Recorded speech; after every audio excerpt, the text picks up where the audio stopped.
I didn't know that much about it. Autism.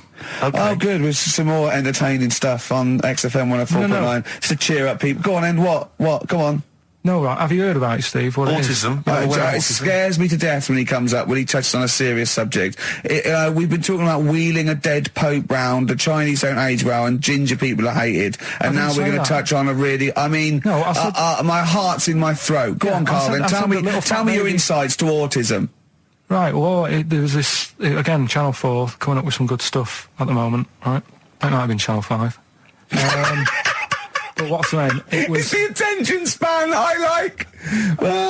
These people who they've got like this autism thing going on. Yeah. And they sort of take in a lot of information. They get sort of they get so into it that they know everything about that subject and what have you, right? And there was this lad who he knew everything, right, about EastEnders. Right. He sort of the cameraman was saying to him. So, you know, why EastEnders and that? And he said, I don't know, I just like it. And he said, I remember when I first watched it was a Thursday, it was 5 to 8, Pauline Fowler walked in, she had a pink jumper on, she said, all right, love. And he remembers everything from that moment on. Yeah. Right, and everything, which is great, but then the way the programme was making out, it was almost like they were saying it's a disability. Right. When in a way, it's more like a superpower. Sure, like Rain Man. But if you can take it's Rain Man. No, he has special autistic powers. Oh God! We must send for Rain Man. I don't know what to do. So I don't know what to do. So he would be a great contestant on Mastermind. Sort of autistic mastermind. He'd be what dynamite. I'm saying is, don't be watching EastEnders though. Sort of, why didn't they give him an encyclopedia and say, get into that? Sure. That'll be useful. Yeah. Keep him away from EastEnders. Wasting his time there. But I don't think it is a disability. No. Yeah, there are other things, and they're not. It's also autism is a matter of degrees. From what I know, and I'm sorry to have to do this, but I feel that I have to at least be the voice of reason, as ill-educated as I am on the subject. But I think there's degrees of autism. I think some are higher performance than others. There's other issues with it. It's not they're just got good memories. They don't go around doing tricks for people because they can remember stuff. There are other issues with it. Do you know what I mean? Right, well, I mean, they seemed a bit... But you watched the programme, what did you learn? That he knows when Pauline Fowler came in? Yeah, I mean, there was other bits where they couldn't control their emotions and stuff. Oh, that other little bit, yeah. But the main bit of it was he can soak up information and stuff, and I'm just saying, it didn't seem really bad. Do you know what I mean? There's disabilities where people say that's a bad disability. It's like how people say about... This is brilliant. This is just like this is amazing to be in a room with this man. It's incredible. You just wind him up and listen to what comes out. And I'm going to sit back now. I'm not going to defend you or explain anything. Just go on and tell me about the other disabilities that are worse. No, what I mean is how people can sometimes easily get mixed up. How people are scared of like a cyclop. When at the end of the day, he's got a disability. A bloke with Who's scared of a cyclop? No, it's apart just from like Jason and his Argonauts. Where's this cyclop that you're scared of? No, I'm just saying in history and in books and that. No, not in history. History happened. Yeah. What are you thinking of? You're mixing history with Greek mythology and Roman mythology and every other type of mythology. What do you mean? There wasn't really a giant cyclop that went round picking up ships and throwing them around. That's not history, Carl. Do you think Batman's history? No, but it was ages ago, wasn't it, when we were sort of... No, I'm not saying it didn't happen ages ago. I'm saying it didn't happen. Well, it might have done. I mean, what's so ridiculous about a fellow with one eye? In the middle of his head, and he's big and scary and lives in a cave. Why is he scary? Because what if he had 8 eyes, I'd be scared of him. At the end of the day, he's got a disability... we'll talk about it in a bit. Someone emailed just now, they said they're listening online and there's a problem with their computer and everything's sped up. The music's sped up, our voices, Rick, are sped up, except Carl's. That's how slow he speaks. So when everything's sped up, he sounds normal. Right, we're doing Rockbusters. Yeah, come on. What rubbish. I wonder why we stopped this game. Well, I think it's probably exhausted him. He needs to go to some kind of volcanic dust island. for a holiday. With no water, Yeah, exactly. just to dry out and get some new ideas.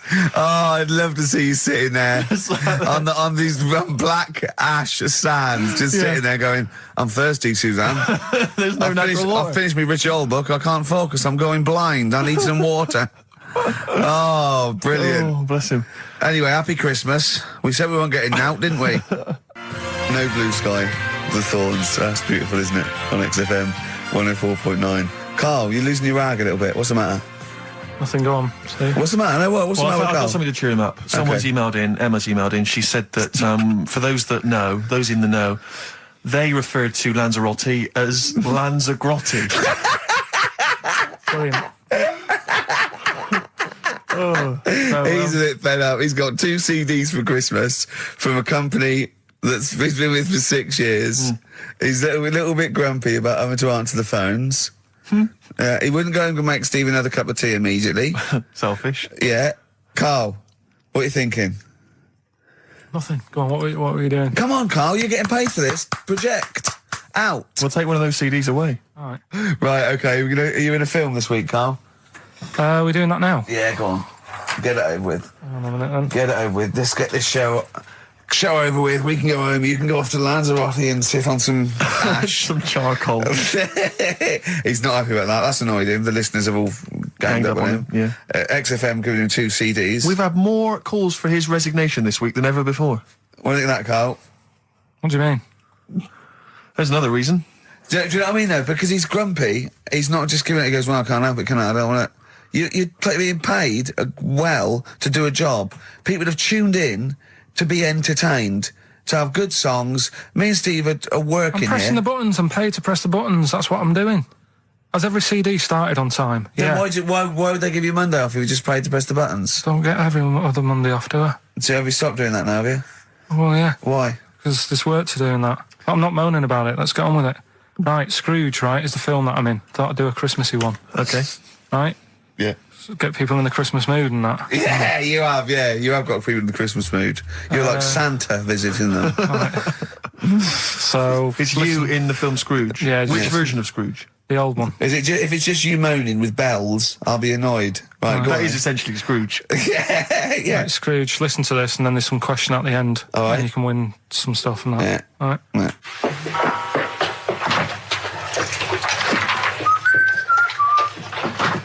You're late. Only 20 minutes. What do you mean by coming in here this time of day? Hmm? I've just been doing some Christmas shopping, haven't I? Probably do some more shopping on Monday, because it's my day off, isn't it? Yes, I know it is. You don't have to tell me. Do you want to see what I've bought, Suzanne? No, thank you. I don't mind showing you. It's only a Christmas present, isn't it? Just bought some more condoms. Why? Well, I bought some last year. Got 2 boxes. They all got used, so... I'm very glad to hear it. How much do I pay you? Why are you asking? So the presents I buy has got nothing to do with what I earn.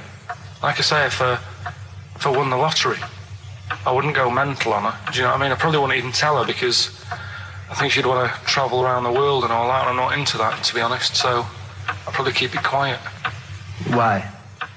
Well, once you've been around the world, where do you go next year? Each to their own, though, innit? You know what I mean? Well, what do you want? What for Christmas? Not that fussed, really. And you, it's just as well I'm not that fussed, because do you know I do some work at XFM? Do you know what they're giving me for Christmas present? Nothing?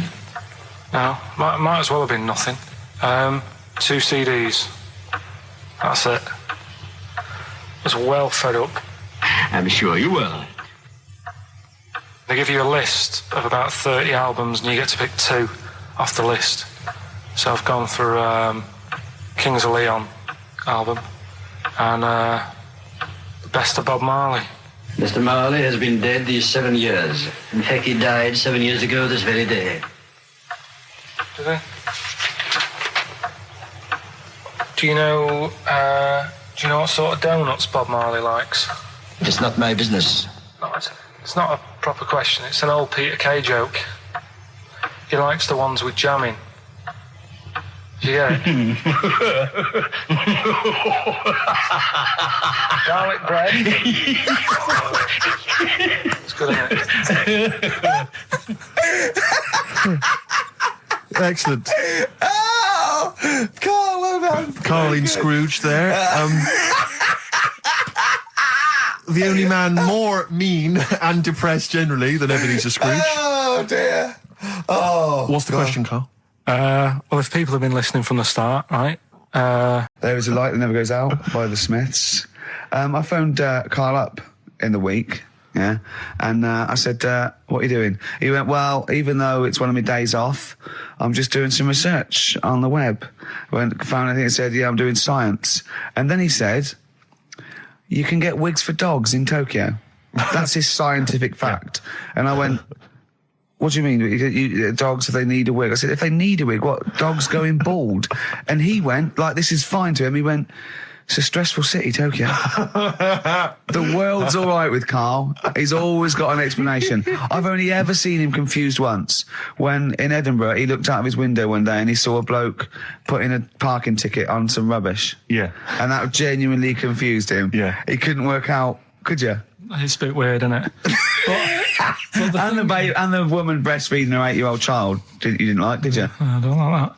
But the what's the name? Animals with wigs. I kind of thought, after I put the phone down to you, I kind of thought about it, thought, yeah, it's a bit daft, that. Are you sure he's not the ageing pop group? No. The Animals? But when you think, have you ever seen, like, a bald pet? No. It's weird. What do you mean? Because my mum, we used to get through loads of cats because we lived on a...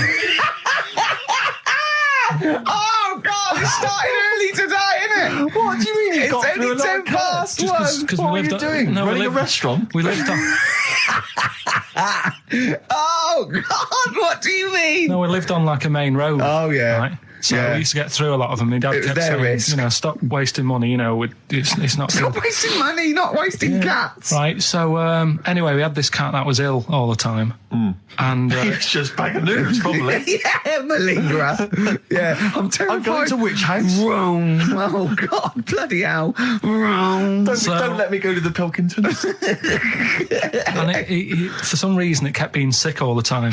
Right? Yeah, that is nerves. That's definitely nerves. So my mum kind of thought, oh, I've had enough of this, and she shaved it.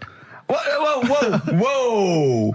Whoa. Now, I know you're not vets in your family, but what correlation did your mum think there was between you being sick and shaving it? Because it kept being sick, and it was a pain to wash, because it kept getting So caught she up. wanted a dry wipe cat. So Why didn't you just varnish it? What? it's weird. It's weird, though. So now he's cold and sick. No, but not all of it. She left sort of the back half, but sort of from its waist, sort of. I love that. Shave it because it's sick on itself. And That is it was the genius. weirdest looking thing. I mean, normally I like cats. I'm always like giving yours a stroke on the head and that. Yeah. But as soon as she did that, it was like, oh, Yeah. can't touch it. And then So now it's sick, cold, and hated. Yeah. Carl. It must have, I mean, the other cats must have been taking the mick out of it constantly. It's just making things worse. Did it get, I'm hoping that it got run over and was put out of its misery. no, I think it got all right, that one. Or is that the... Yeah, it did get run over. It did. Good looking, is he? Well, no, he's got us to. It is in a certain way, isn't he? That sort of non-threatening. Yeah, but he's not stunning, is he? Do you know what I mean? No, but no. Well, what's your definition of a son? Yeah. Who do you like? Someone who you look at and you go, God, they're good Which looking. bloke do you fancy? What bloke do you think's attractive then? So if I was into men, Yeah. in fact, you can still say a bloke's a good looker without fancying him. And that. Who do you think is know what I mean? attractive? Probably. I mean, it depends what you're looking for. No, just look. Just look. You think There's different looks as well. Of course, isn't yeah. there? Who do you say was attractive? Who do you say was like stunning in your definition? A good-looking lad. Yeah. Good-looking lad. Oh, look at him over there. He's.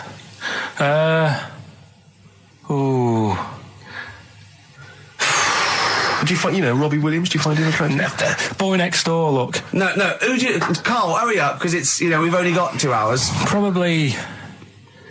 I can't think of one offhand. Mark Owen is pretty good looking then, really. There's not... Just name one bloke that you think's an attractive guy. There must be one bloke that you've either met or that you've, seen in a pub Who do you think on a is poster. attractive? Tell you what. Go on. Tell you what. Works here. Young Alex Zane. Alex! Well, we know Alex, maybe we can fix you like that. Oh, I love you, Alex! You've got so Brilliant. I love that. That's like a ride song or something. That's my favourite one. Ride-ish. Ride-ish. Feeder. Yeah.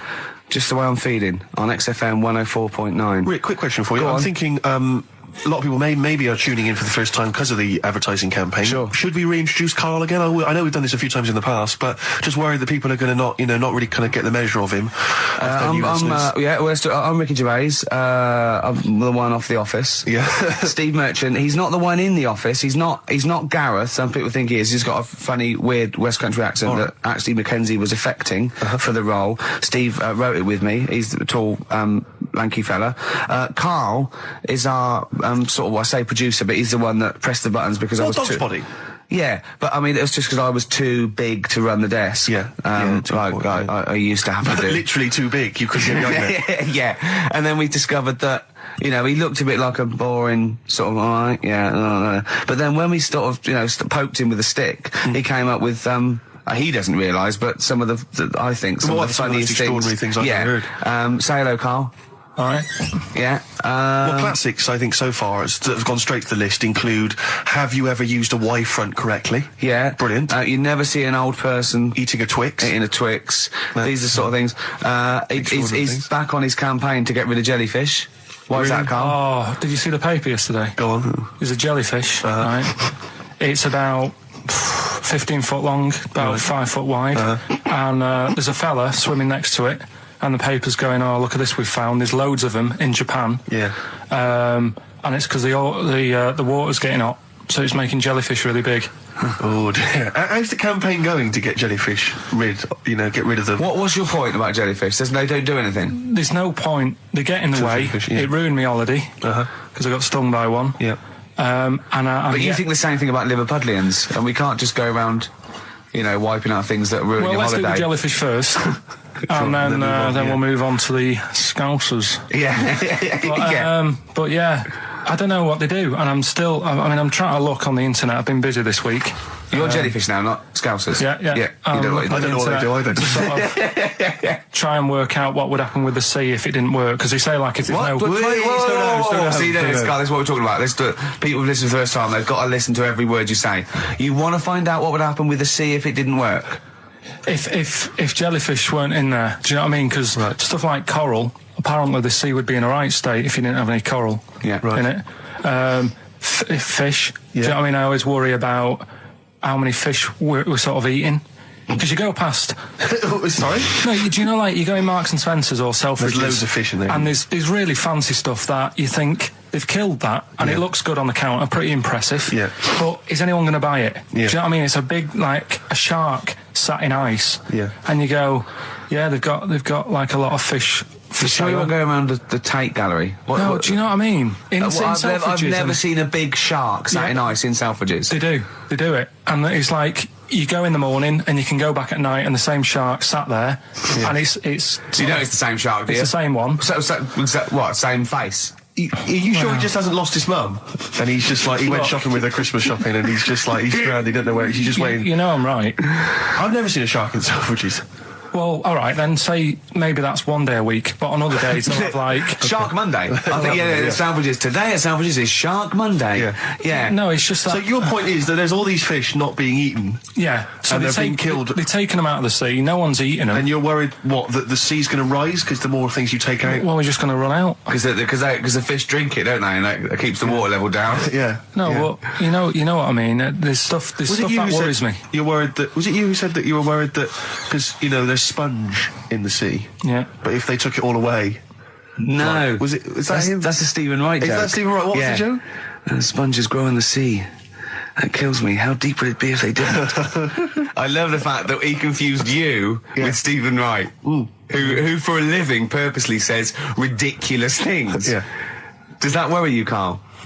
Well, think about that and play a record. What do you want? I'd love to, a classic, a beautiful song by Simon & Garfunkel, April. Right. Do you know the monkey that went into space? Yeah. Yep. It happened in 1958. Right. Now you know that. Yeah. Yes. What did he do next? What he did the do monkey do next? Yeah. One appearance on Celebrity Squares and it was, like, forgotten. Right. Yeah, cut a novelty record. Yeah, just like Rick Waller. I'll tell you what happened. He got back and all that. He got back. Heroes welcome. NASA sort of said, you know, you did a good job. And that's where a lot of people think, you know, it all ended. Sure. Yeah. But NASA were like, well, hang on a minute. We He's spent a lot of time, we've trained him up and stuff. So he's like, you know, he's saying, sure, you know, I've learned a lot, I've still got it all, I've kept it all, I know what to do. So they said, right, we'll use you. So he turned into like a bit of a trainer at NASA. We wanted to send you out on the top of an organ. You put on this little bellhop outfit. Could you smoke fags? Yeah. I'll have a go. So they were getting in new monkeys. You know, the main man at NASA was saying, can you teach these the sound? He's going, of course I can. Do you know what I mean? I remember it all, I know what's going on, I'll tell him what buttons to press, what to do in emergencies, that sort of thing. It was technically sort of employed by the army. Right, can I just fit in here? I don't know the story, Carl, and I might embarrass myself here. You've got an army of people out there that will probably send me an equally deranged email from a different website, but I'm pretty sure when they sent the monkey into space, it was to monitor his physiology. He didn't press any buttons or learn to dock or take off. It was just the effects of weightlessness and space on basically a primate. I'm pretty sure he was tied in with electrodes to his head. So, well, yeah, I'm pretty sure. I could be proved. But even if that were the case, and he had learned to press one or two very basic buttons. Definitely not. Definitely not. Even if it were the case, I'm pretty certain they wouldn't have brought him back to train up Neil Armstrong. Right, definitely. Go on. Going, Neil, what are you going to say when you come out there? Yeah. I was thinking of just saying, hello, I'm on the moon. Hello, it's made of cheese. Don't say that. What about, I've noticed that you got little legs, right? But mankind stepped forward. Well, how could I put that? I was just going to say, hello, I'm on the moon. It's great to be here. Wish you were here. I've got things over Hi, there. Mum. Yeah, go on. Anyway, basically he got back, they sorted him out with a nice pension. He was happy. Because of, like, the rank that he got, he was like, you know, he had loads of medals and stuff. He said, right, we'll make him a colonel. He got that. Like I say, he got a pension. That was the end. He died in 1969. He was buried with his wife. He passed away. His wife. I'm sure it just goes on to a different website about something completely different. And You're talking about Buzz Aldrin. Yeah. His page is missing. Oh dear. So well, Carl, if someone could call in. Did they train Leica the dog to sort of like, you know, dock and re-entry? He never made it back, did he, Leica? They didn't bother. They didn't even bother. They didn't bother bringing him back. They just sent him up there and they didn't have technology to bring him back. And they just went, yeah, that's brilliant. Well, I can do that. Yeah. Amazing. Really? Yeah. What do you think of that, Carl? Rubbish, isn't it? Sort of brought it down a bit. But But the little monkey made a colonel. Hero. Big hero. What was he in? What craft was he in? Sputnik. Just hang on a minute. He was in Jupiter AM. Yeah. Let me see that piece of paper. Yeah, I can guarantee there's nothing there about his training other than let's hope he's not sick on the control panel when we shoot him up at 400 Gs. Oh dear. I love the fact that you think that this monkey was a high... Do you know what I mean? When you think of these things that are less than a monkey's face, do you think of the Planet of the Apes? Like they're sort of talking sort of chimps and gorillas and they're in tunics on horseback with snub-nosed rifles. What do you think of? Just a little monkey getting on with it.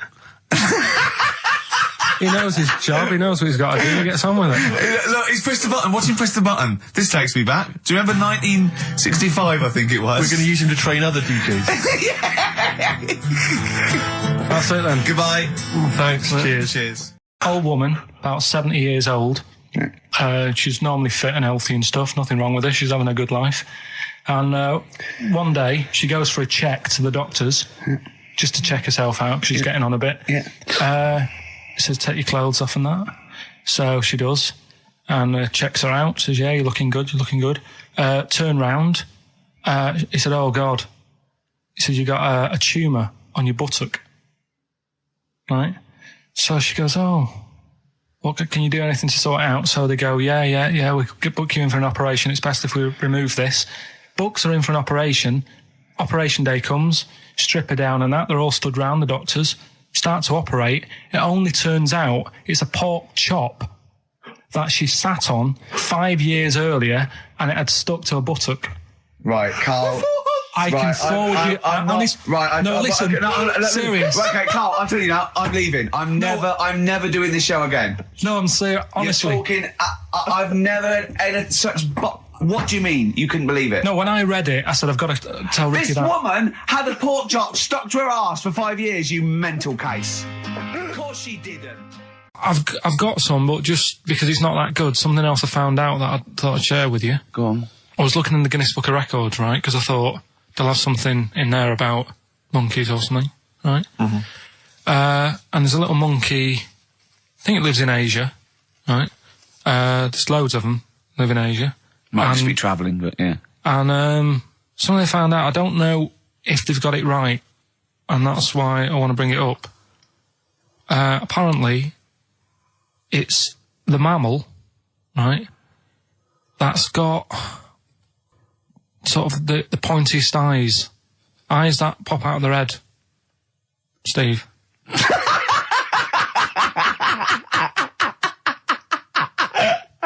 Now,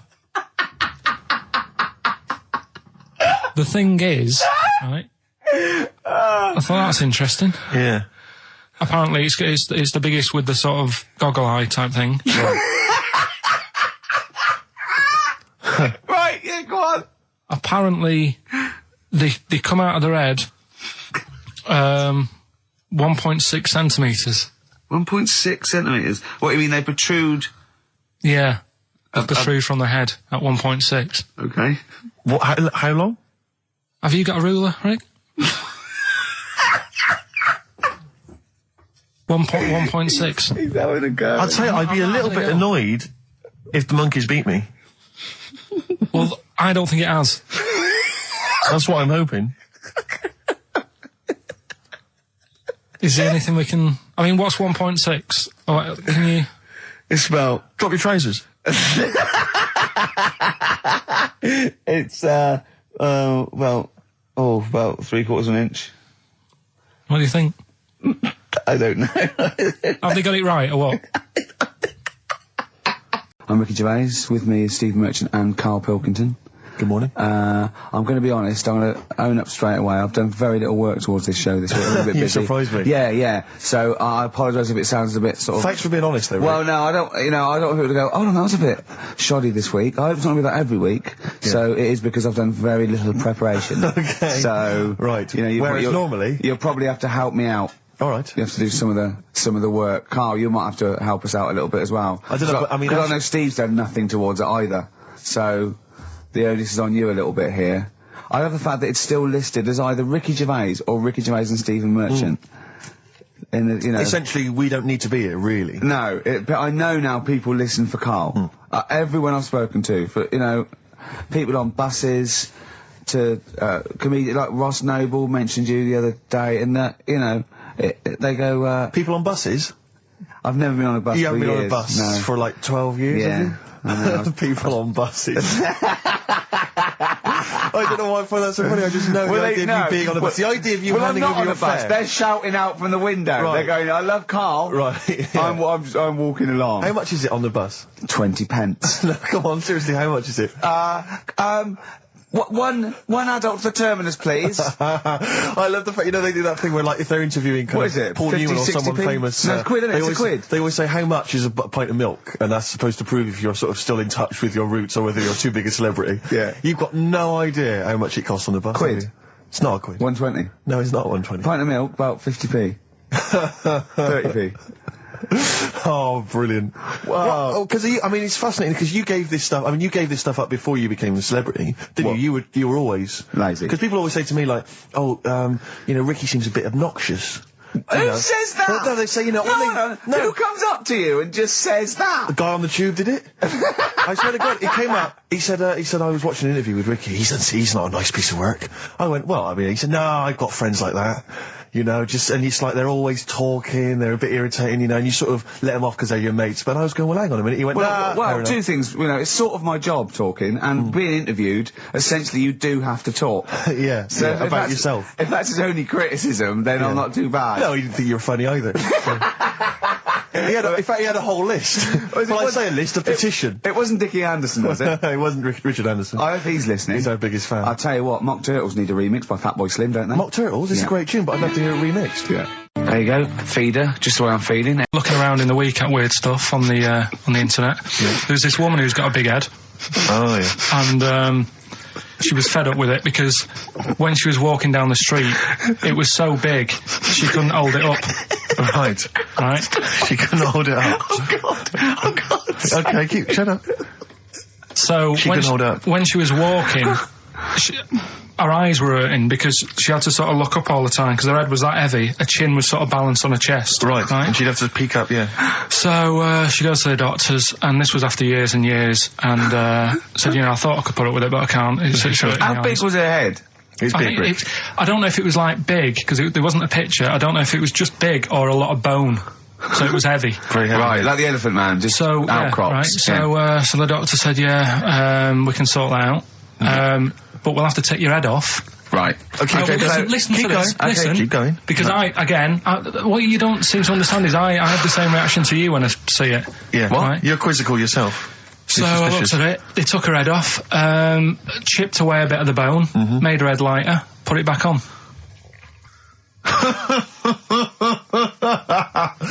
Right, play the Smiths. They took a woman's head off. Yeah, this is ours by the Smiths. What do you mean? Because my mum, we had a cat. We used to get through loads of cats because we lived on a... Oh God! It started early today, isn't it? What do you mean? It's only 10 past 1. What are you doing? Running a restaurant? We lived on. Oh God! What do you mean? No, we lived on like a main road. Oh yeah. Right? So we used to get through a lot of them. My dad kept saying, stop wasting money. It's not. Stop wasting money, not wasting cats. Right. So anyway, we had this cat that was ill all the time, and he was just bag of nerves, probably. Yeah, malingerer. Yeah, I'm terrified. I'm going to which house? Rome. Oh God, bloody hell, Rome. Don't let me go to the Pilkingtons. And for some reason, it kept being sick all the time. Right? Yeah, that is nerves. That's definitely nerves. So my mum kind of thought, I've had enough of this, and she shaved it. Whoa. Now I know you're not vets in your family, but what correlation did your mum think there was between it being sick and shaving it? Because it kept being sick, and it was a pain to wash because it kept getting. So she wanted a dry wipe cat. So why didn't she just varnish it? What? It's weird. It's weird. So now he's cold and sick. No, but not all of it. She left sort of the back half, but sort of from its waist, sort of. I love that. Shave it because it's sick on itself.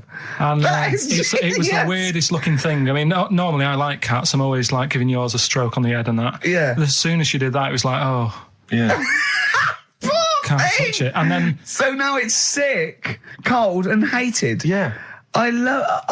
Carl. It must have, the other cats must have been taking the mick out of it constantly. It's just making things worse. I'm hoping that it got run over and was put out of its misery. No, I think it got all right, that one. Or is that the... Yeah, it did get run over. It did. Oh, God. Oh, dear. How many cats do you say you've got through? I'd say whilst I was living at home, it's still on the increase even though I'm not there. So whilst I was there, probably 5. God. Wow. Oh. Yeah. And were you upset each time, or you just got used to it? It's one of them things, isn't it? Like I've said before, when you first see something, it's a bit of a shock. Do you know what I mean? It's like the Elephant Man or whatever. Yeah. First time you see him, it's that sort of, oh, look at that. Yeah. Do you remember the first time you saw Steve? No, I'm not being funny. Do you remember the first? Yeah, but I've said this before. It's always then you get used to how people look, and you don't. No. I'm going to burst. You have to play a record. No, but because I just see Steve's face. No, but I've got used to it. Shut up.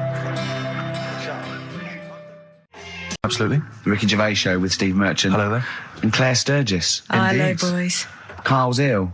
Well, he's not here. I mean, I never believe people when they're ill. I think they're always malingering. I never take any days off work. I just think you can drag yourself in unless it's life-threatening or... To be fair, Rick, can I just stop you there? It's not so much that you take days off as you'll just suddenly decide around lunchtime that you've overeaten and you need to go and lie down. But I'm my own with boss. a cold compress. Yeah, and but a I'm Swedish masseuse. I'm my own boss. Yeah.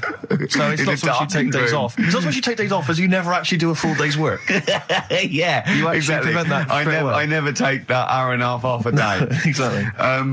XFM 104.9. So what's the story, Claire? Do you know anything about Carl? Do you know what his illness is? I think he's got this this sort of cold virus that's going around. He phoned me yesterday. He did sound poorly in his defence. A little bit croaky. Well, I'll tell you what. He coughed a bit. I'm not being funny. He better be in hospital. To miss this show. To miss this show. Flagship show of the week on XFM. Do you know, you are right, because, and you've been away, haven't you? Been away 2 weeks. We had the best of again. But let's put out the best of. Yeah. Let's put out the best of the last 2 weeks, shall we? Yeah. I mean, we're going to try and get him on the phone. We're going to phone him, and I want him to really explain himself because, I think he's malingering, to be honest. Well, he phoned me in the week and he said, Steve, don't forget, there's a documentary on Friday night about Oliver the humanzi, the human monkey. He said to me, it's going to be brilliant. And it wasn't. And it wasn't brilliant. It was. I especially stayed in and watched it. I taped it and watched it afterwards, and I've never seen so much hype and desperation. They kept showing the same clip of this chimpanzee that walked upright like a lot of chimps can. Exactly, right? yeah. It lost its hair, so it was half human, because all humans are bald. Yeah. So that's the half human bit. It didn't have hair. I'm sorry, humans do have hair on their heads. Yes. The other thing was this desperation to go, could it be half chimp? No. It's a chimp that superficially looks less like a chimp than other chimps. So Lee Evans looks a bit like a chimp. Is he half chimp, half human? Yeah. No, he's a human who looks a bit like a chimp. That's libelous. Yeah. That's a bit insulting, Evans isn't could it? have you Should we there. just play some music Yeah, now? I'm really sorry about that. I'll get back to you on that. TikTok, that's Coldplay and Clocks on XFM 105. I think at one point you were trying to be sick on my leg. I do remember that. Yeah. Why? Just for fun? Yeah. All right. That's when I started getting annoyed. He was very annoyed last night. No, okay. Yeah, I can see where that could be annoying, but you just got to think, hey, look, so what? It's, Well, I think you rub each other up the wrong way. Yeah. No, that's the problem. Well, no more cheap as chimps today. Right. Nothing to replace it because we didn't have a chat. Songs of phrase, we're doing that. You can win some stuff. Yeah, we've got the film that we haven't done for the last 2 weeks. The final film, we won't be doing Let that. him down. There's 2 weeks. So you're 2 weeks late on that. Can I just ask, guys, is there going to be some great music? Yeah, well, what I've got about something from the only ones? Yeah, The classic, Another Planet. Brilliant. Placebo, The Bitter End. That's the first single to be lifted from their forthcoming album, Sleeping with Ghosts, which you can hear in full on the XFM Online listening posts. I'm Ricky, you cheeky little devil, Gervais. With me, Steve. All right, ladies, what can I get you to drink? What, you think I'm made of money? I meant half a mile or something, Merchant. And Carl, I'm stressed. If it's too hard, I don't want to do it. Pilkington. Indeed. Oh, well, it's nice to be back, Rick. Rick, I heard a rumour that you weren't going to be playing great music today. I'm assuming that's wrong. It is wrong. This is what I mean about the grapevine and just Chinese whispers. I'm not having it. There's some great music coming up. Right. I also heard that there was going to be some boring chat. Sorry, it's that. Well, I want names. I mean, I don't want to name and names, Rick, but that's the gossip I heard. It's totally wrong. I heard it was going to be inane, ill thought out, often stupid. No, Carl's not going to talk so much this week. We're going to try and sort of bring it back to real radio. So that's an absolute lie. Yeah. Great. Good. Good. All right, Carl, had a good week. Yeah, not bad. Have you? Going on holiday now, aren't you? Well, I will be doing later. tell you about that later on. What, can I There's a hook. Can I just check, because there are rules in place, aren't there? Yeah. There was a big bust up in the week. I'm only allowed to wind him up. I'm not allowed to wind him up socially now. I'm not allowed to. What am I not allowed to do socially? I think squeezing the head socially has been crossed off. Right, okay, and I agreed to that because it got to a head where, you know, Karl was really upset and he was thinking of just giving it all in, weren't you? Yeah. Yeah. Why was that? Because you were just winding me up too much. Yeah. I mean, do you want to bring it all up again? I don't mind. What was I doing? It was just... I mean, I should say now that there was a conversation where we were all sort of really walking on eggshells. It was frosty. It was a conference call, and Karl was on one end. And I'll tell you, I was very much a mediator. I was very much a UN mediator. What do you think of that? It was difficult to sort of keep it serious when I'm saying stuff like, "I'm sick of you putting a Burger King bag on my head." Do you know what I mean? Yeah. There's a part of me that's like, I can't believe we're doing this. What I like about it is that I'm laughing and going, well, I won't do that anymore. And he's going, you can still do it on air. And like today, I came in, I went to squeeze Eddie, went at 1 o'clock. I love those rules. Yeah. I love those rules. Well, between the hours of 1 and 3 on a Saturday, you can squeeze his head, you can put a Burger King back on his... I can't wait. It's terrible. Oh, but dear. that all started last week as well, really, because I got in a bit earlier to do an edit for you on some track that had swearing in it, right? Yeah. So I get in early, he comes in, first thing he does is go to sort of squeeze me head. And my reaction was, not now, do it later. As if it's all right to do it later. Yeah. So that's kind of what made me think this isn't normal. We should just point out, when we say squeezing your head, what exactly does that mean? I put my hand on the front. I do 2 experiments, right? Yeah. One is the side, because you can crush an egg sideways, so I think that's more dangerous. Right. And I actually put my elbows out, and I press like a vice, and I really go for it until it really hurts. And the front one it shouldn't hurt so much, if my experiment's right. I don't know. Well, it was all this that sort of, built up. Sure. And the research that you're doing there, Rick, is that going to be available online at some point? Well, that was the problem. That's what I was saying to him, because it kind of started last week. Well, it's been going on since we've known you. Yeah, yeah, but I just upped it last week. It got out of hand a bit. I upped it to when I think it got to ahead on Thursday when I filmed it. That was it, yeah. That's right, I brought in a cameraman to film me torturing him. And there was some people from the 6th floor being shown round. Yeah, some management and that, showing probably clients round. Sort of, they've probably been on all the different floors, same what all the different radio stations do. Fox. This is XFM, the sort of this sort of noise going on. Yeah. You see them all look down and saying, don't do that, right? Sure. They might want to spend a load of money. Yeah. Right? Yeah. And he's doing that, he's wrestling with me, he's filming it. So that's when I just thought, It's mad, isn't it? And then when we were having the argument on the phone, I was saying, has this been some sort of experiment? Yeah. He did. He said that, and of course I lost it. Yeah, but it's all good now. Do you want to squeeze his head before we play the next record? I won't at the moment because we've got to get on. It's not right, and that annoyed me as well because I was trying to find out where he was going. I was filming him. I was going on waiting for Karl. Told Johnny he's meeting a mate at 6, which annoys me on 2 counts. And I'm just doing it to the camera, So I'm gonna follow him and just turn up and go, all right, where you been? But then when I came in, he went, I'm meeting a mate, and he told me where it was. So I told him that spoils my fun. Of course. Because you'd want to just track him down. I don't want him to like it. Yeah. Which is pulled the rug under my carpet now that he's going to let me do. Do you know what I mean, Keeper? It should go to the winner. Yeah, exactly. That is a very good point. So, be warned. Don't open things that weren't addressed to you. Yeah. I did Pandora's that time, box. There's some sort of lesson there. Yeah. What happened? All the evils of the world, wasn't it? Pretty much. What? Yeah. Oh, don't try to explain brilliant. it to Karl. No, Pandora's box. Go on. Well, told not to open it, opened it, released all the evils that are in the world now. But did the person say if you open it, loads of evil will come out? It's not true. It's not true. It didn't really happen. It's not like evolution. It's not the truth. But you remember that? Yeah, you won't listen to some of my stuff, like goldfish and stuff. No, it's not that we don't listen to it. It's that you would pass off how all the evils in the world got here. Because on Ananova it would be, Pandora opens box. Outcast.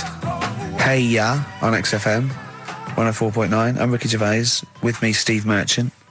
And over there, Karl Pilkington. Now we've got a new feature. Well, I don't know if it should become a feature every week, Rick. I'm not sure it's got legs for that. No. It may be in the absence of Rockbusters. Basically, I was looking through the pigeonhole, and we got a lot of stuff sent to us, a lot of junk. stuff we don't really want. Yeah. And a lot of people, for some reason, they send us... Begging letters, a lot of that. We get sent a lot of CDs by people, bands, artists, who have not yet been signed. Maybe they've knocked something together in their bedroom. They got a band. And they just, for some reason, they want our feedback. They want us to sort of give them some thoughts on what they think, where they're going wrong, stuff like that. And I just thought, I was having a clear out, and I thought, why not just give them a little chance, Yeah. Just throw them a bone, Rick. Honest critique? Honest critique of some of the artists that sent us stuff. Okay, go on. These are bands that have not been, they've not got a record contract. This is exciting. Okay, name the 3 bands Well, first. we'll go through them individually, and I'll hear a little snatch, and then I'll get your opinions, both from you, Rick. I know you've been in the music business, you've got a good general knowledge of music, you've got good taste. Big time, and big also time. Karl Pilkington's views as well. Yeah. We know what to think of them. So this first band is called Kellerton Road. I'm sure they're very excited. As I said their name then, they probably can't believe it. They're phoning each other now. They're getting so excited. All friends are phoning them now. Yeah, Turn your exactly. phone off. They can't people in this believe band. You don't want to... Yeah. Well, okay, then Kellerton Road. Kellerton Road. Play a track from them. So that's Kellerton Road. I think that's a track called Secretly. And looking on the back here, there's 6 of them in the band. They all pretty much look the same. They got the long hair, the usual sort of look. What do you make of them, Rick? All right. Yeah? Quite like that? Good, yeah. I mean, bit generic. The chorus is a little bit simplistic, but I like good production, good Reminds you of musicianship. something maybe like the Thrills, that sort of thing. Yeah. I mean, yeah, good. Jukebox or junk box? What's a junk box? It's just, I'm just trying to make it sound snappy. Jukebox or junk box? Don't, because you haven't got it. Don't ever stick to what you're good at. Okay. What, being sexy? Just sort of watching Doctor Who and stuff. You like that, don't you? Yeah, I love it. Okay, then, right, what's the next one? So, well, let's just ask Karl Pilkington's opinion. Karl, what were your thoughts? Yeah, it's all right. Yeah? Yeah. That's it, is it? Yep. Is that why you're no longer right for the enemy? Go on. So what's this next one you've got for us? You got to play a record. No, what? No, No, but I've got used to it. Shut up. Wait, what were you thinking during the quiz then, when the questions were coming out? What were you thinking of? Well, what it was, right, just before the quiz started, I had to go to the toilet, right, because the rule is, right, people who don't go to it, once it starts, phones off, no more toilet. The room, they take it dead serious, don't they, right? Yeah. So, I went to the toilet. Now, I'm not being out of order here, it just got me thinking, right? I went to the toilet, the gay fella in there, right? There was a gay fella in there. Gay fella in the toilet. Now, How could you tell? How did you know? just typical, everything about it, right? Everything about it, right, yeah. Oh. What, large handlebar moustache, leather cap. Butt plugs, amyl nitrate. Could I just say that these views do not reflect the views of the management of XFM or me and Steve. Or most of the people in this country. Go on, Carl. What's your problem? Yeah, but this is what I'm worried about, really. But this is why I only got Danny Minogue right. Right? Because this was floating around my mind. Went She's to the a big toilet. gay icon, now, isn't she? go into the toilet. They have like men's cubicle and they have women's cubicle. Yeah. Now, without sounding out of order, is it wrong for me to think gay men should have their own little cubicle? Go in. They should have their own... Well, not cubicle, you mean an actual toilet, I suppose. When I was at the urinal, Yeah. normally, there's a fella there and then you go, all right.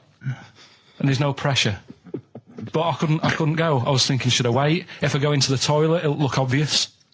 Yeah. I had loads of pressure and But this was what were going you on. worried about? I'm so sorry. What were you concerned about? Viewers? I'm so Well, sorry. it's like, right, listen, when I was a kid, right, and it's all right for you to go into women's toilets when you're a kid, it's like, oh, it's a bit cute, right, as long as you're not, like, over 15 or something, right? Right. But when I was a kid, I went into a toilet, and women, when they use their little cubicles, they don't shut the door. Some of them just sit down on the toilet, right, and you see everything.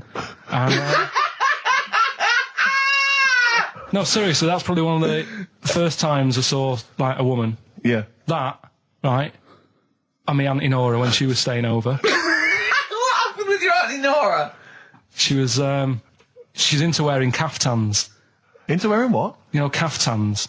Oh, yeah. What caftans? Big, bellowy sort of dresses. Right.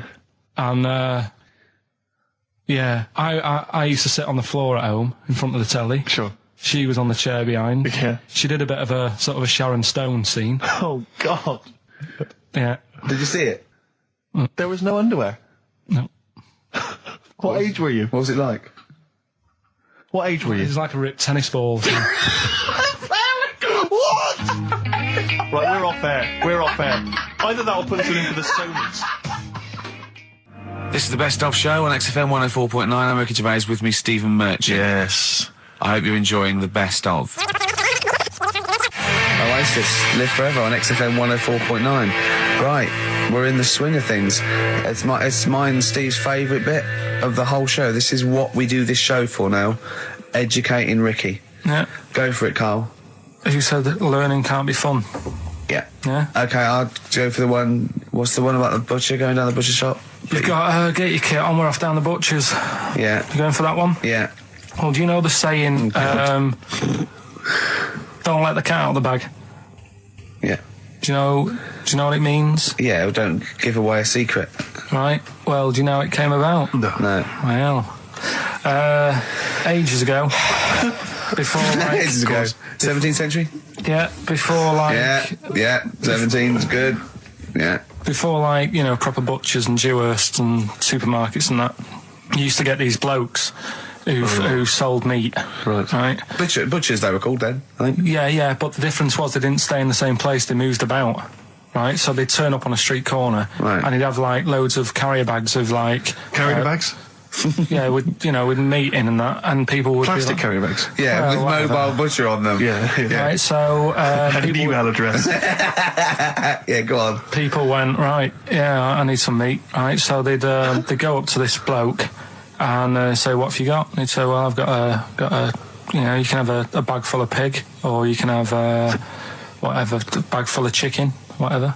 Yeah. And they'd go, yeah, how much? They go, oh, you know, call it a fiver, whatever. Yeah. And they'd buy them, and to make more money, they didn't always fill the bag with what they said was in it. Oh, and yeah, I thought that might be the case. Right. Yeah. So what did they ever put cats in there? Yeah. But I don't see what.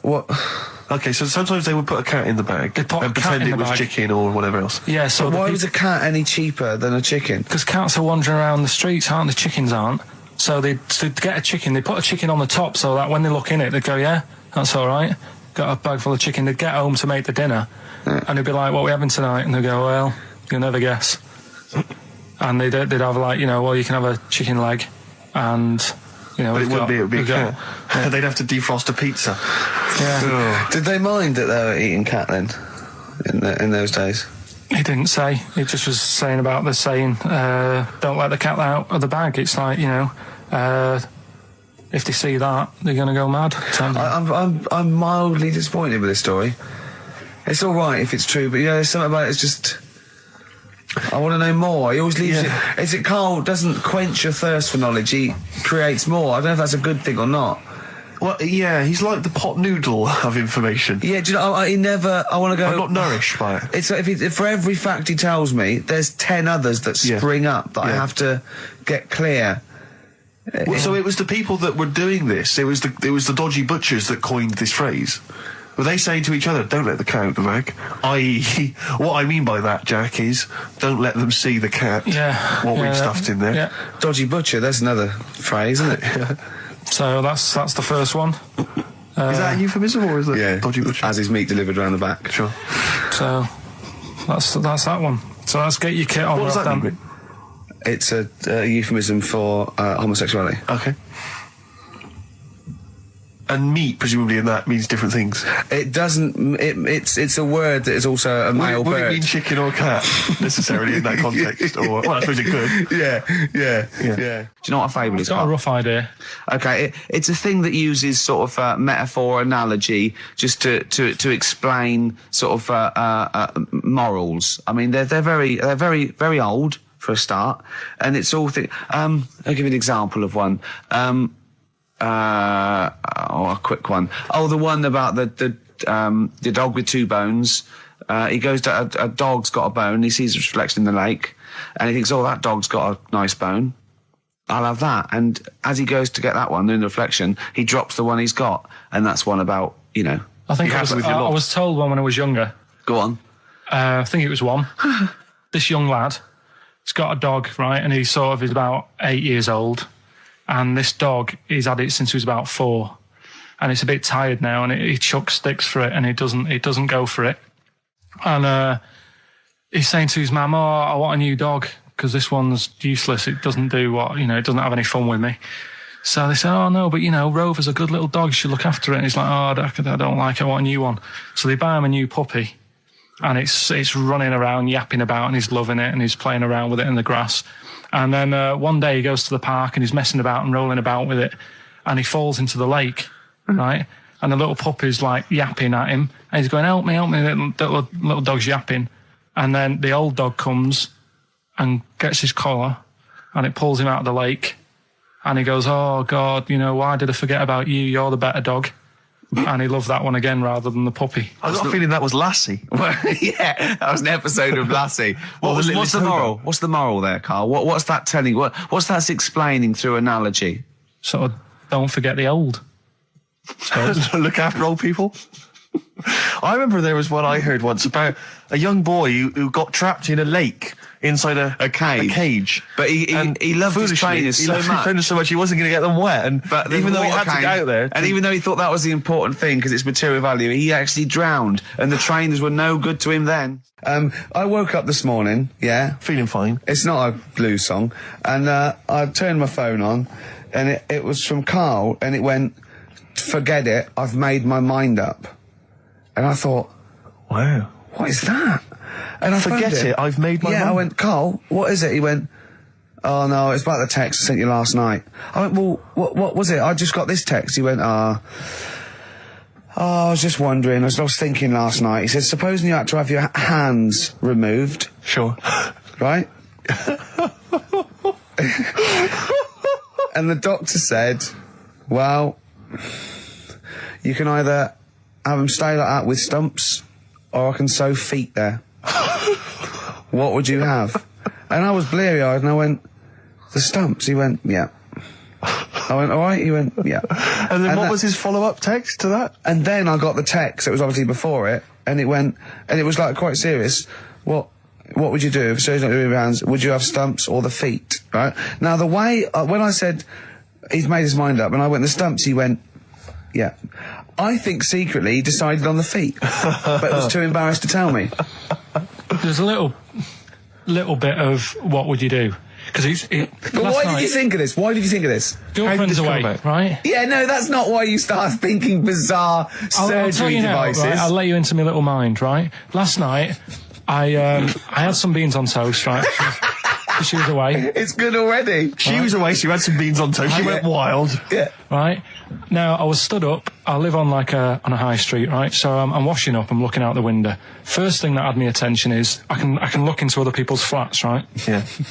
And it was weird how all these different lives were going on, I was watching them, and everybody had the telly on and was watching Volcano, right? Which was on last night. Right.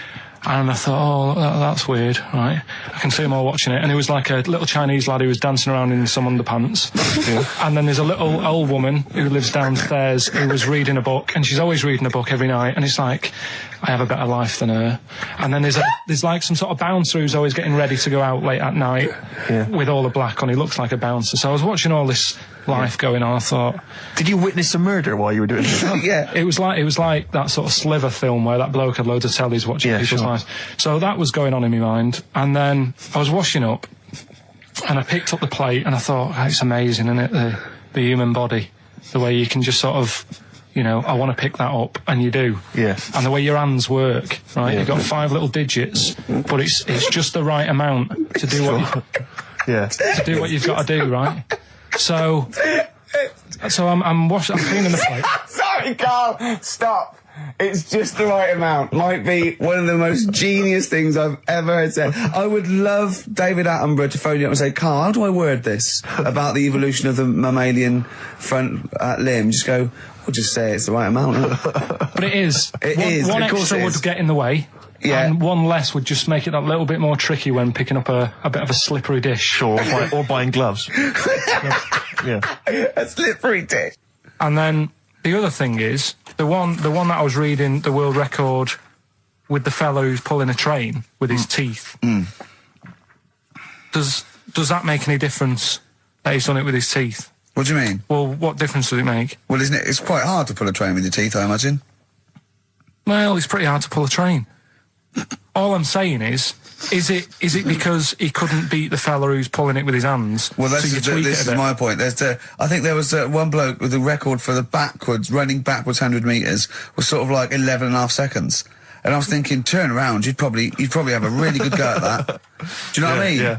It's sort of like doing a marathon with a milk bottle on your head. Take the milk bottle off and see how fast you can go, you twat. But you can just tweak it, like the fella who has done the pegs on the face, right? Yeah. His name's Gary Stretch Turner, right? Right. So you're sort of cheating already if he's got a stretchy head, right? but you are, right, you are one of the most stupid humans I've ever met. Well, get me in the book. Yeah. Right? Well, listen. So Gary Stretch Turner, right? His record is 153 pegs. Yeah. He did it again, and he only got 150 on. So he hasn't broke his own record. Right. But what I'm saying is, if he tweaked it a bit more, would that make a new record? What? Well, if he said, I've got 150 pegs on, but at the same time as eating a burger. I see what you mean, yeah. He'd be the world record breaker for pegs and eating burgers at the same time. Yeah, just change it a bit. If you know you're not going to make it, just do something else. I'm assuming the rules are set at the beginning, Carl. That's it. That's where they say, right, you're just going to do the pegs thing. You're not going to introduce burgers halfway through, are you? Definitely not. And then they have a go. I was on one leg, not interested. How many pegs? 150. Can I just ask very briefly, I was quite interested by the family had to move because they lived on Butthole Road. Yeah, I quite like that one. Now, I don't know if I've told you before, Rick, where I used to live. I'm not going to tell you the name of the street that I used to live on, because not on air, because my parents still live there and I don't want, you know. But I'm going to write it for you now.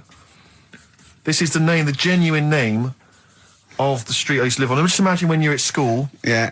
And like in class, for instance, in French, you've got to say, you've got to answer where you live. Yeah. J'habite, wherever. Yeah. That's the name. This is actually the name of the street we lived on. No, it's not. I swear to God. That is... Absolute right. I could phone my father now and he could confirm that for you. No, I swear because he doesn't want to God. And I tell you that... But listen, do you know what worries me? It's the apostrophe S. I know. Because that's blatant. Yes.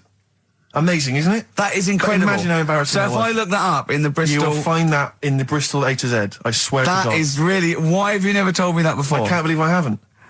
That's I'm incredible. still embarrassed now. Do you know, whenever I have to phone up, if I have to give that address, I always spell it instantly. Really? Like, somehow that'll hide it, that'll disguise the name. But I can't get over that. Anyway, if you perhaps live in Tits Avenue, yeah, you know, or... Wanklin Drive. Wanklin Drive, just get in touch. Let us know, we're not really interested. You've been voting in all week, sending your emails, so here's the clips that you wanted. Carl, you're making noises while I'm talking. Yeah, but you do this all the time, trying to wind me up. And I'm not saying Manchester's the best place in the world, but what I'm saying is there's bits of it that I really miss. Yeah. Like last Sunday, right? When I'd met up with Ricky, we had spaghetti bolognese, which was all right. And then I said to him, I need some soil. Damn, I wish you'd invited me. It sounds amazing. So I need some soil. What do you think? You need some what? Soil? Soil, yeah. I need to repot a plant, right? Yeah. So you need to repot a plant? Yeah. Fair enough. So I'm like, where you can't see these shops in London. Do you know what I mean? There's nothing around. I took him straight to one in my street. Yeah, but near your street, and that's probably the only one in London. Well, you say that, Carl. No, it does annoy me. Round my way, it's like, you know... You can't move for soil shops. You can't. There's earth. You can just pick up handfuls walking down the street. Yeah, incredible. People just lean over into someone's front garden. No, you can take the plants as well. No, but what I'm saying is, Manchester, there's loads of decent hardware shops. Yeah. Here, you know, if you want a panini and a latte or whatever, you can't move from. But for soil, I had to go virtually how many miles away from me to carry that soil home and stuff. Yeah. It's not good. I mean, London's all right, but if cities were sort of it's neglecting the peat market, really. Well, there's barely any mulch available in central London. I'm sick and tired of not getting a good decent compost of a Sunday. Indeed. So you know, I'm thinking of moving to the north, where there is loads of soil and gravel. Indeed. And animal shite. Whatever. Yeah. So you were going to say, if you were marking cities out of 10, what would you give London? Well, if you were marking them on, like, you know, on what they have.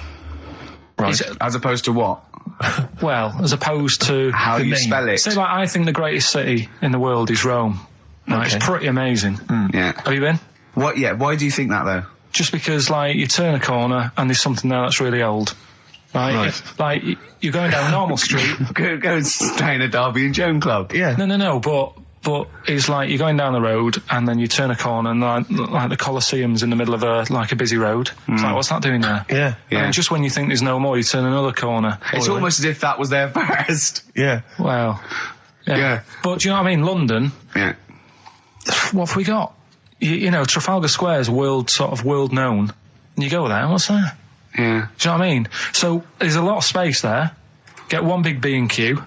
In Trafalgar Square. To cater for the whole of people who live sort of central Londonish. Yeah. And then I'd be happy, but what I'm saying with is... Nelson just popping up through the middle? Because you can still see it, couldn't you? Yeah. It's a great idea. So B&Q could be like the whole sort of flat thing and make it sort of grey so it looked like rock, and then Nelson popping up... Make it classy is what you're saying. Yeah. Stone clad it. Yeah. So it looks like you've made an effort. And then you can pop in, and then you can go out and go, oh, look, Nelson's column. Oh, look at that. Isn't Nelson? Oh, look at that. The victory. Defeat. That's fantastic. One of the greatest living. Yeah. I need some nails. Yeah. Perfect. Killing two birds with one stone, you say? But why isn't there more than them shops? Because when I went into yours, every time I've been in there twice now. The first time was to get a shower head. Right. And I went in there, couldn't resist buying something else. I ended up getting some super glue as well. Blimey. Hey, big spender. And then, last Sunday we went in there, got 2 bags of soil, not one, I bought 2. Yeah. And I bought some scissors to cut plants with. Secateurs. Well, Scissors. you never know when you want, you might need more soil, I suppose. Well, I've got You've stopped out now. Where'd you keep it under your bed? Sorry, this isn't going out, is it, this conversation? It's not going out on air. I got a feeling it might be. Hey, Chinese kid. Right, well, we've talked about airy people in the past. True enough. Haven't we? Yeah. You know, the little kids who grew up in woods and hung around with wolves and that. Yeah, again, you're confusing it. Yeah, they're not, there were some people that were born very hirsute. They were not the people who were brought up with wolves. You just put that together in your Homer Simpson type mind. Right, well, this is like a sort of close to that sort of story. But the weird thing is, right, Chinese people aren't that hairy as a nation. No, seriously, that's a well-known fact. They don't have that much body hair and stuff. Okay. So this little kid who was born over there, he was like covered in stuff. Was he? And it was only his nose that wasn't hairy. The rest of his body was caked in hair, right? And his hair sort of What grew. sort of hair was it? Was thick hair. No, what I mean is, was it sort of like a pony's mane, so he just looked like an Ewok? You know what I mean? Just like hanging down sort of straight, dark hair. In the picture, it looked like it grows from his eyebrow. It grows from his eyebrows quite thick, and then it just goes all the way over his head. You don't think it was just really long eyebrows that he'd done a comb over? No, it was all over his body. It had a picture of like his back and that. Yeah. And Had he styled it? Had he styled it at all? Did he have it in a quiff or? no, it was just hanging everywhere. all over him. Yeah. And they were like, this is a bit weird, happening in China, where we're not normally that airy. That was the scientist speaking there. Yeah. And the local press and that were getting him down, calling him Monkey Boy and all this. Oh. And Thinking Chinese press. but the doctor, Yeah. Oh. They're cruel, aren't they? It's like those game shows.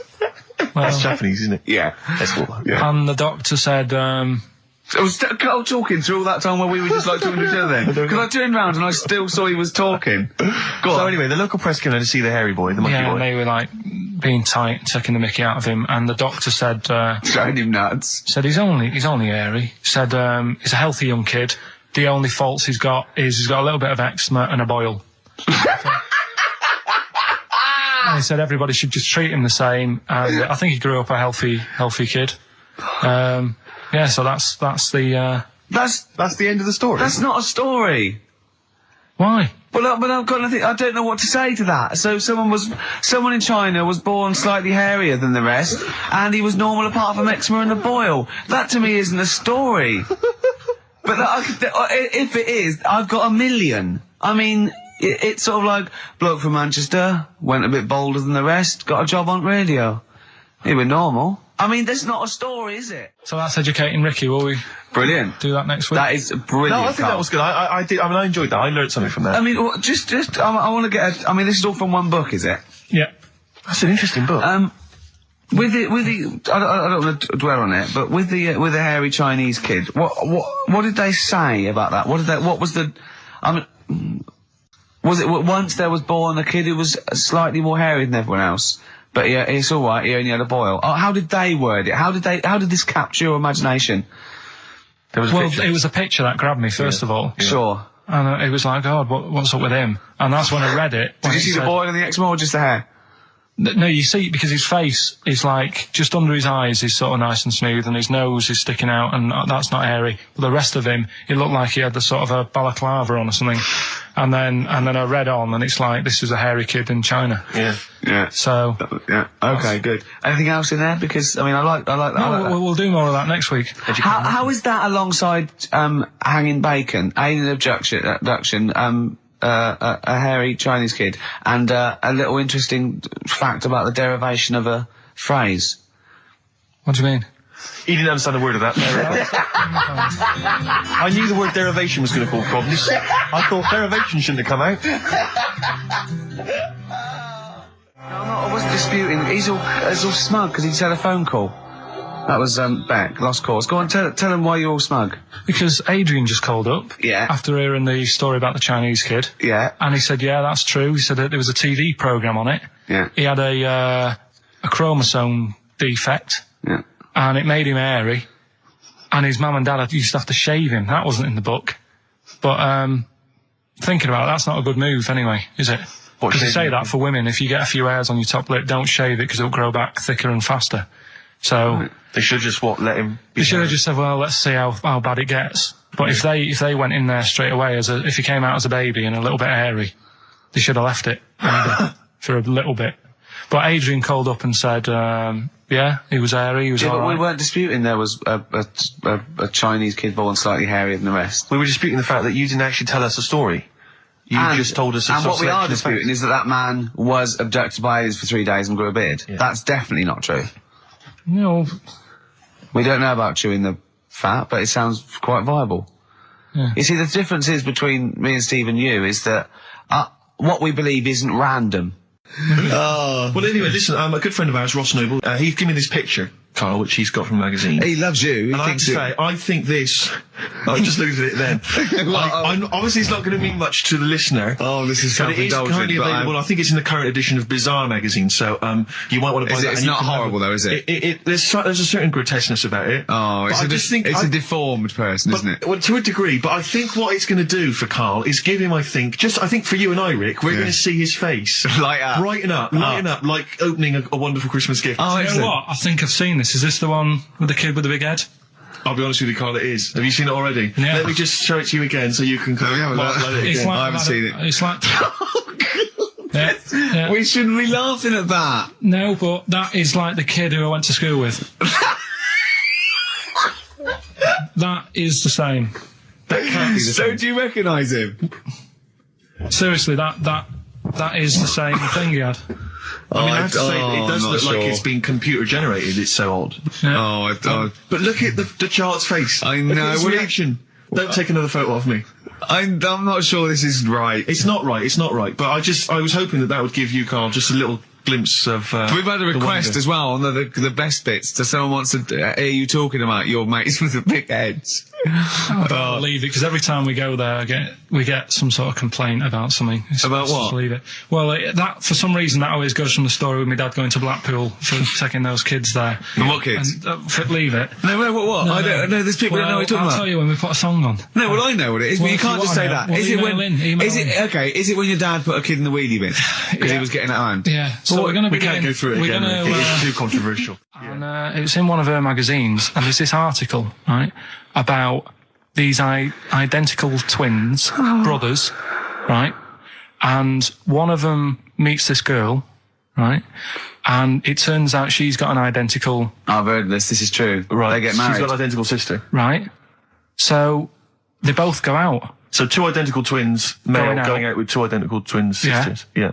So I was looking at it going, oh, that's weird, because you see them like they're always wearing the same cardigans and that's like. But then but if you're an identical twin, then you probably would fancy the same sort of person, wouldn't you? But then I was asking, she was going, it's getting near the the plot, the murderer. If they had a kid, would they look the same? Yeah. Would not necessarily, because it depends on what genes are passed over. Even though they've got the same exact sets of genes, that you don't pass on all the genes, do you? It's 50-50, but you don't pass on exactly the same genes in each sperm, let alone with an identical twin. Yeah, but even though you don't do that, like my brother and sister don't look like me, but you know they were related. Because they share 50% of your father's genes. Gobbledygook. Yeah. No, you share 50% of your father's genes and 50% of your mother's, but not the same 50% on 2 occasions. I think you completely lost him already. When you brought in the word genes, I thought you were thinking, what no, they wouldn't necessarily. They wouldn't necessarily, no. They could do by Did Suzanne look at you like Oliver Hardy looks at Stan Laurel when he's just like nailed his hand to a wall or something? She went, ask Ricky tomorrow. And then turned up John Nettles. And then turned it up. Yeah. That is Rockbusters. Oh, brilliant. Is there a jingle for Rockbusters? I don't think there's ever been one, is there? No. Can you come up with one quickly? Oh, Rockbusters. Brilliant. All right. Well, the prizes this week, there's not many. I have to say, Carl's not sourced many, but what he's got are actually good quality. Well, I'm trying to instill in him that it's, quality, not quantity. Absolutely. As opposed to, 15 copies of, Fools and Horses Christmas Special with a giveaway 3-wheeler car and Primal Scream's greatest hits on 11 CDs. Not Primal Scream, in Spiral Carpets. Oh, that was it, yeah. Spiral Carpets. Anyway, we've got this new Kiss FM Hip Hop Classics compilation, which has got some really good stuff on there. New stuff from the likes of, Outkast and the Wu-Tang, but some old classics from Public Enemy, and of course LL Cool J's Mama Said Knock You Out. It's worth having alone. For that track. Yeah. I think this is 4 CDs? No, 2 CDs. The Best Air Guitar Album in the World, Volumes 1 and 2, and a special box set. You've got all sorts on there. Is May? Brian Adams is on there, Robert Palmer. May, but also excellent stuff. Beastie Boys, Clash, we got the Kinks, so that's good. Abigail's Party, the DVD thing with Alison Steadman. I know you're quite a fan of that, aren't you, Rick? Yeah, it's good. It's good. She's, from many years ago, if you've not seen it, it's good. This, Later with Jules Holland DVD, it's got, live performances from PJ Harvey, the Cardigans, Rollins. But he is playing Boogie Woogie over their tracks. I would hope so. Okay, good. And also, is this the new albums from The Thrills? Yeah, Is it the album? Yeah. So that's a little, wow. Is that exclusive? It's not even out yet, is it? I know, not even out. Not even out. Wow, that's the sort of things that Carl can come up with if pushed. It's all about the game, though. It's all about the game. The prizes are just for fun. It's all about the playing the game. Let's see what Carl's come up with this week. This is his last chance. If I ever hear anything like New Odour again, that's the end. Okay. They did get it, though, didn't they? So they're working out. They will do it. Just let's have the jingle again. All right. Oh, Rockbusters. Right. If you haven't heard it before, cryptic clues that make up a band. And some initials to help you on your way as well. Right? So, well, you'd never get it without, but go on. First one, that fella likes sucking on iron. Right? That fella likes sucking on iron? Yeah, the initial, M. Right? Okay. That fella likes sucking on iron. Right, that's the first one. Second one, the Jamaican fella spots a boat. Oh, God. Say that again. The Jamaican fella spots a boat. Spots a boat? Yeah. Right. The Jamaican fella spots a boat. Yeah, that's right, yeah. All right. Initial D. D. D. D. Okay. D. D. All right. And the last one, do you want a game of tug of war? Well, it's up to you. You own it. Right? Interesting. I've just got number 2. Right. Do you want... Oh, God. Right, the third one, do you want a game of tug of war? Well, it's up to you. You own it. And what's the initial? E. All of them again, quickly. Right, so the first one, that fella likes sucking on iron. That's M. Second one, Jamaican fella spots a boat. Right, that's D. And the last one, do you want a game of tug of war? Well, it's up to you. It's, you own it. Right? This is it. Like it's a whole story by the end. That's E. It's annoying. I'll tell you what it is. It's the same thing. And again, it's my psychosis. When people, if you're on a bus or a train, and we're pulling into the stop, but there's a good, kind of 35 seconds before we're actually going to come to a halt. They leap up, and they're straight by the door. Yeah. but it's this fear that they're going to miss out. Oh my God, what if I fell over now and broke my ankle? I'd never get out. To be fair, I've never had that commuter's worry. I've never commuted, but every second counts, doesn't it? Because you miss a train, it can make a difference of half an hour. So that's why commuters literally run to get their connections. But the thing is that with a bus, yeah, you know, there's often there'll be people who are sat right next to the exit will get up and stand up for a while, waiting to get out. It just, again, I'm not saying it's not, it makes perfect sense to them. When you've got a day it's to my live, psychosis. They're going to be mowed down in the streets. They will just be a few of the You're going to people. be in a lovely Chrysler. Exactly. Yeah. Well, I will be going straight through a branch of Waitrose. Yeah. Taking people out in the So we do not condone going through Waitrose in a Chrysler. in a car. Now, as Changanang, they're in the bath, they're washing their own bits, they've got one of those dividers, right? They go, well, that's definitely yours. I marked mine. That's definitely mine. Don't wash that, Chang. I wouldn't, Ang. I wouldn't wash that. Right? So what are they doing? They're in the bath. Carry on with the story. That's about it, really. I mean, that's the fact that people... So, two little Oriental fellas joined in the hip, had a bath. No. That's your story. No, they didn't have a bath. They they must have done some sort of research, right? Who? Changanang, right? And they said, well, what do people want to see? Isn't that a Bay City Rollers song? But it's an idea that people have queued up. They've paid their money. They're in a tent. They're, well, I hear they're going to have a bath. They're going to have a bath. Two Siamese people have a bath. How would they possibly do it? Well, I've heard they get into a bath. But that's I don't know they what's wanted to see them nude and where the join was. No. More than how do you get in the bath? I don't know. They just that's what they picked. They said what would be good to see. What do you want to see them do? Having a bath. How'd you get into trousers? Was there exactly? This is all part of it, and that's why they picked having a bath. This is all part of it. Well, they want you to get dressed afterwards. Yeah. Who was the best out of Changanang? Who was your favourite? They both look the same, to be honest. There's a surprise. One was a short ginger woman.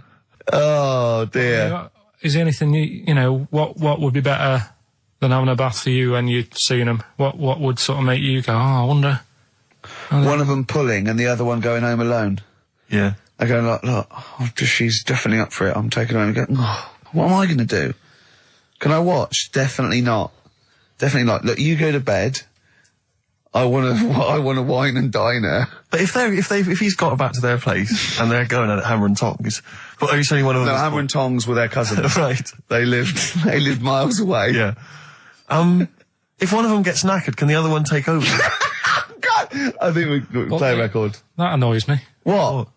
That sort of being at it all night. What do you mean? Let's put a song and I'll come back. What do you mean? No, come on. Seriously, because okay. R.E.M. Yeah. Well, after R.E.M. Night Swimming, being at it all night, and why it annoys Carl. You know, I wasn't getting back into London. Well, I was up for it. I was up for it. 7:30, but yeah, but we all need to be there. It's not just me and you being there. Yeah. So. Yeah. No, you're right. I mean, you're absolutely right that I wasn't there yet because I wasn't willing to just be governed by your particular schedule. You want to jet back in from another of your holidays. It wasn't a holiday. 8 o'clock. Wasn't a holiday. Though. Well, so what? You were out of town. What do you mean it wasn't a holiday? What was it? It was a treat, wasn't it, for my mum and dad?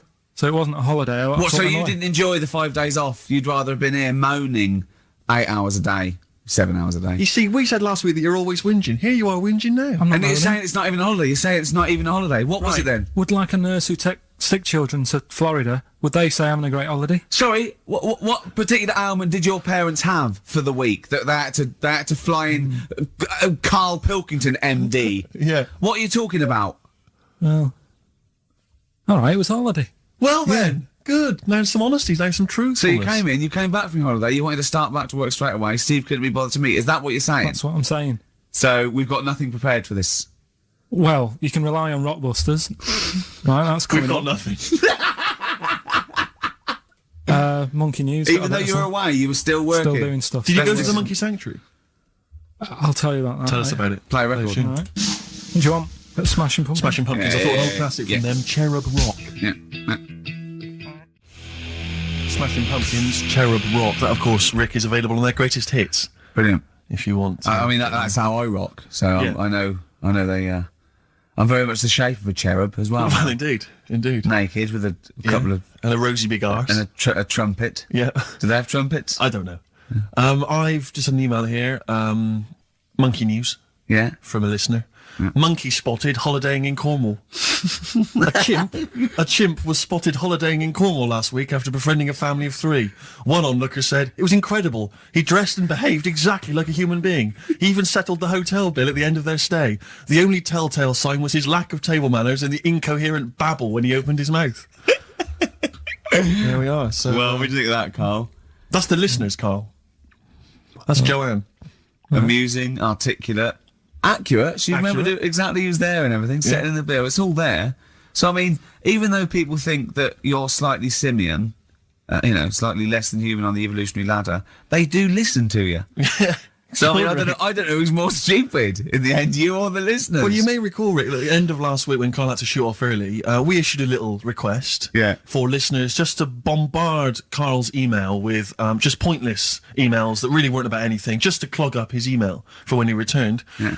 Rick, they sent them all to us. Brilliant. I mean, that's the kind of listeners that we've got. We've got reams here on our email of just junk. I mean, it's like a Marx Brothers plot, isn't it? I mean, just ludicrous. listen. Listen to what we say. I got one about a shaved cat. Well, that's not pointless. I'll be reading that later. Oh, yeah.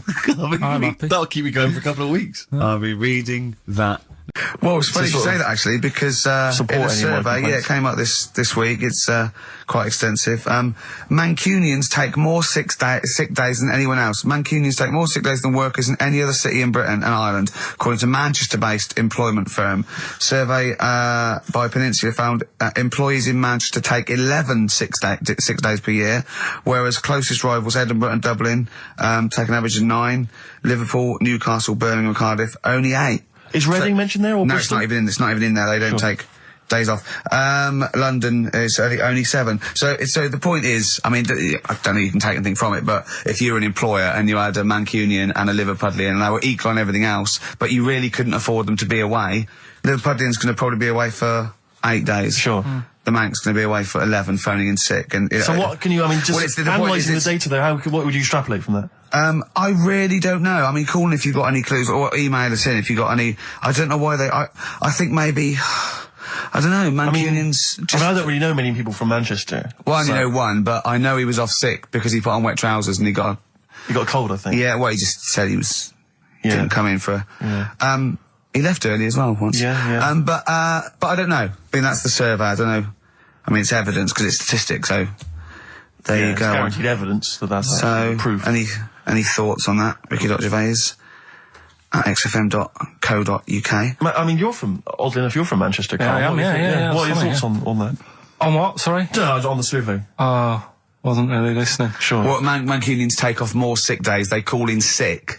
I mean, presumably spuriously. Yeah. I mean, because they've got the same body. They're biologically the same, so... they're obviously making up. They're lying. Yeah, some of the days. Maybe there's just the 3 extra they're making up. Yeah, they're moaning. Probably because we work a lot harder than the others, so we're tired, so you're sick, so you need time off. Probably. Seems unlikely. I mean, the Scousers, to be honest, take them on, let them work in your office. But you know how many computers are going to go missing? Right, that... So offensive. Is offensive. Right. This is a survey that proved. You just made that up. You just carried on the myth that Liverpudlians thieve. Now that's not true. That is not true. Well, it's not. Well, some of them do. There's been no survey that you're more likely to thieve if you're from Liverpool than if you're in Manchester. So that hasn't been proven yet. So all I've got is the evidence from a survey of, I think, 3,500 people. It's proof that Mancunians take off more sick days. XFM 104.9. This is April Come She Will by Simon and Garfunkel. Brilliant. So, if you're from Manchester, sorry about that. I mean, it is true. We weren't making that up. We weren't doing a stupid stereotype like Kyle did with Liverpudlians. It's just a survey that Mancunians take off more sick days. But they might be genuine. They might be sort of an iller people, or it might just be people who are in Manchester go, I can't be bothered to go to work, it's rubbish. Whereas if you're in London, you go, I can't wait to go to work. What a lovely place this is. Some great jobs, don't you? Great jobs, don't they? Yeah. Jane's Addiction, Just Because on XFM 104.9, broadcasting from London, where people prefer to only be off sick when they actually are ill. Sure. I don't think I've ever taken a day off sick. Except when I had that terrible tonsillitis. Is that when you went home, stayed with your mum and dad? Yeah. Why is that a problem? No, it's bad for health. No, I'm not saying it's a problem. It's bad for health. Yeah, I've got a loving family. So sue me. What do you make of that? The antagonism and piss taking is just like Oh, God, 3 blokes in a pub. There's people listening. I can't go. Are there? So what have we got? What have we got? It's 1:20. What have we got? We're on till 3. Well, we've been talking, we've been doing well, we've been playing some great rock and roll, we've been playing some lovely songs, we've told them, we've explained a survey, just for employees, be careful. Yeah. We've, put that out there, we put a shout out there, people know I mean, would you say it was probably safest if you are an employer to never employ Mancunians? Well, I wouldn't go that far. I wouldn't go that far because, you see, that's only an average. So I imagine some Mancunians, like, Londoners, are nice, reliable people. It's probably just a few bad eggs that throw the stats up a little bit. People that would go, I'm not coming in today, I'll put on some wet trousers. Sure. All right, stay in bed. Yeah. Stay in bed. Yeah. You still got them on? Yeah. Well, pop them off. Yeah. Put them on the radiator and go to bed with a little duvet. That'd be the best thing to do. Yeah. Yeah. So, all right, Carl? Right. What's your attitude? Is it because you're tired? Yeah. Well, why are you tired, though? You weren't saying that watching those Channel 5 films again, were you? Did you ever go on a picnic, Carl? Was there places to go in Manchester, or was it like Quarryland, mostly? The problem with those adverts, like when I was growing up, they'd sort of give you ideas, because remember the Charlie's one, right? And we were on holiday, right? And I met these 2 lads who are knocking about with, like, mates and that. And that advert came on, and we thought it'd be a good idea to wind his mum up, because this advert had just been on saying, kids are going missing in Wales, right? Yeah. So we said, oh, this will be a good laugh. We put the kid in the wardrobe. His mum came back from shopping. We said, oh, he's gone missing. We haven't seen him for hours. That's terrifying. I know. That's an appalling How old thing were to do. you? About 13. And what was his mum? She must have been Yeah, she was going mad, and that's when we thought, oh, God, we've gone... Will we say anything? Will we pretend we don't know where he is? Open the wardrobe, he'd suffocated. Yeah.